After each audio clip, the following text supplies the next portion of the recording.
ಯಾಕೆ ತನಿಖೆ ಆಗಲಿ ಆದ್ಮೇಲೆ ಗೊತ್ತಾಗುತ್ತೆ ಅಲ್ಲ, ತನಿಖೆ ಪ್ಯಾರಲಲ್ ತನಿಖೆ ಮಾಡಿದೆ. ಅದೇ ತನಿಖೆ ನಡೆದಿದೆಯಲ್ಲ, ದೇಸಾಯಿ ಕಮಿಷನ್ ತನಿಖೆ ಮಾಡ್ತಾ ಇದೆ. ಒಂದು ನಿವೃತ್ತ ನ್ಯಾಯಾಧೀಶರ ನೇತೃತ್ವದಲ್ಲಿ ಒಂದು ತನಿಖೆ ಮಾಡ್ತಾ ಇದ್ದೀವಿ.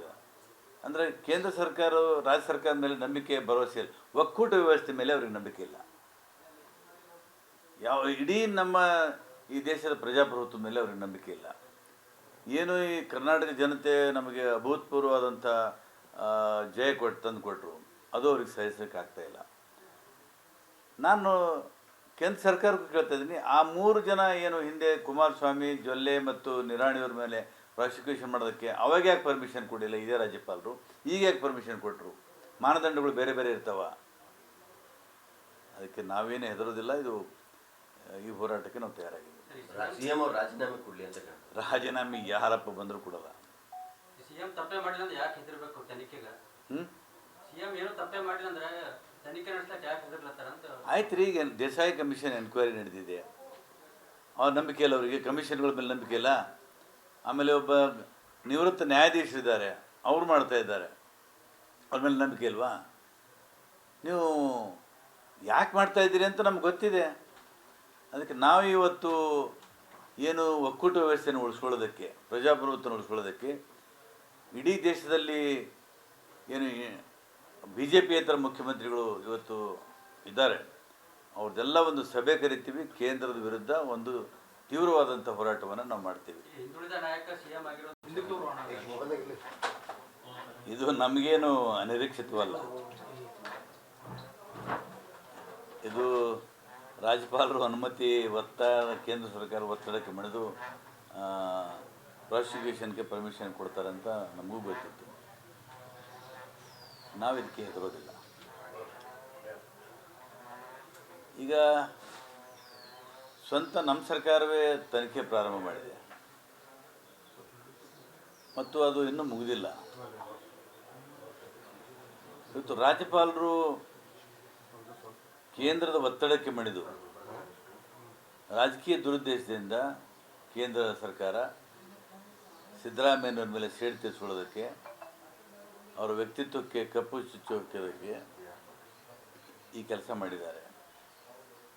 ನಾವು ಕಾನೂನಿನ ಹೋರಾಟ ಮಾಡ್ತೀವಿ, ಬೀದಿ ಹೋರಾಟ ಕೂಡ ಮಾಡ್ತೀವಿ. ಆಮೇಲೆ ಒಟ್ಟಾರೆ ಕೇಂದ್ರ ಸರ್ಕಾರದ ನಡೆ ಇದೆಯಲ್ಲ, ಇದು ಒಕ್ಕೂಟ ವ್ಯವಸ್ಥೆ ಮೇಲೆ ಮಾಡಿದಂಥ ಪ್ರಹಾರ ಇದು. ನಾನು ಘನವೆತ್ತ ರಾಜ್ಯಪಾಲರಿಗೆ ಒಂದೇ ಮಾತು ಕೇಳ್ತೀನಿ.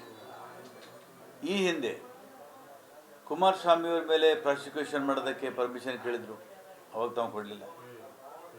ಜೊಲ್ಲೆಯವ್ರ ಮೇಲೆ ಪ್ರಾಸಿಕ್ಯೂಷನ್ ಮಾಡೋಕ್ಕೆ ಪರ್ಮಿಷನ್ ಕೇಳಿದರು, ನೀವು ಕೊಡಲಿಲ್ಲ. ನಿರಾಣಿಯವ್ರ ಮೇಲೆ ಪ್ರಾಸಿಕ್ಯೂಷನ್ ಮಾಡೋಕ್ಕೆ ಪರ್ಮಿಷನ್ ಕೇಳಿದರು, ಕೊಡಲಿಲ್ಲ. ಈಗ ಕೊಟ್ರಿ? ಇದು ರಾಜಕೀಯ ಪ್ರೇರಿತವಾದದ್ದು, ರಾಜಕೀಯ ದುರುದ್ದೇಶವಾದದ್ದು. ಇದರ ವಿರುದ್ಧ ನಾವು ಹೋರಾಟ ಮಾಡ್ತೇವೆ. ನಾವು ಹೆದರೋದಿಲ್ಲ. ಯಾವ ರಾಜೀನಾಮೆ ಕೊಡೋ ಪ್ರಶ್ನೆ ಇಲ್ಲ. ನಾವು ಲೀಗಲ್ ಬ್ಯಾಟಲು ಮಾಡ್ತೀವಿ, ಈ ಕಡೆ ರಸ್ತೆ ಹೋರಾಟ ಕೂಡ ಮಾಡ್ತೀವಿ. ಯಾವುದೇ ರೀತಿ ತಪ್ಪು ಮಾಡಿಲ್ಲ. ದೇವರಾಜ ಅರಸು ಆದಮೇಲೆ ಹಿಂದುಳಿದ ಈಗ ದೇವರಾಜ ಅರಸರು ಈ ದೇಶದಲ್ಲಿ, ಕರ್ನಾಟಕದಲ್ಲಿ 5 ವರ್ಷ ಮುಖ್ಯಮಂತ್ರಿ ಅವಧಿಯನ್ನು ಮುಗಿಸಿದವರಲ್ಲಿ ಒಬ್ಬರು ದೇವರಾಜ ಅರಸರು, ಎರಡನೇ ವ್ಯಕ್ತಿ ಸಿದ್ದರಾಮಯ್ಯ. ಸಿದ್ದರಾಮಯ್ಯನವರು ಪ್ರಭಾವ, ಅವ್ರ ವ್ಯಕ್ತಿತ್ವ, ಅವ್ರ ನಡತೆ ಬಗ್ಗೆ ಇಡೀ ದೇಶಕ್ಕೆ ಗೊತ್ತಿದೆ. ಇದು ಅವ್ರು ಯಾವತ್ತೂ ಕೂಡ ಗರ್ಭಗುಡಿ ಒಳಗಡೆ ಬಿಟ್ಟು ಕೊಟ್ಟವರಲ್ಲ. ಸಿದ್ದರಾಮಯ್ಯನವರು ಕೂಡ ಶೂದ್ರು, ನಾನು ಕೂಡ ಶೂದ್ರು. ಇದು ಭಾಳ ವ್ಯವಸ್ಥಿತವಾಗಿ ಆ ಸಂಘ ಪರಿವಾರದವರು ಸಂಚನ್ನು ಹೂಡಿ ಈ ನಾಯಕತ್ವವನ್ನು ಮುಗಿಸೋದಕ್ಕೆ ಹೊರಟಿದ್ದಾರೆ. ನಾವು ಹೆದರೋದಿಲ್ಲ, ನಾವು ಹೋರಾಟವನ್ನು ಮಾಡ್ತೀವಿ.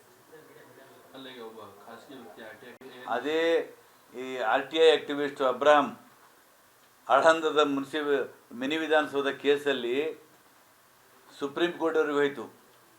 ಸುಪ್ರೀಂ ಕೋರ್ಟ್ನವ್ರು ಎತ್ತಿ ಬೆಸಾಕಿ 25 ಲಕ್ಷ ರೂಪಾಯಿ ದಂಡ ಹಾಕಿದರು, ಪೆನಾಲ್ಟಿ ಹಾಕಿದರು. ಆಮೇಲೆ ಕೈಕಾಲು ಹಿಡಿದು 1 ಲಕ್ಷಕ್ಕೆ ಮಾಡ್ಕೊಂಡು ಇವ್ರು ಬಂದ ಪುರುಷ.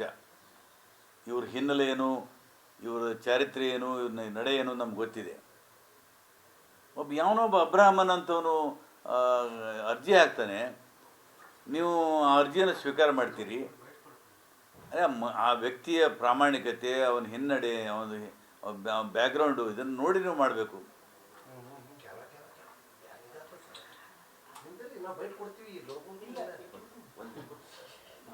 ಇದುವರೆಗೂ ಹಿಡಿದಾರೆ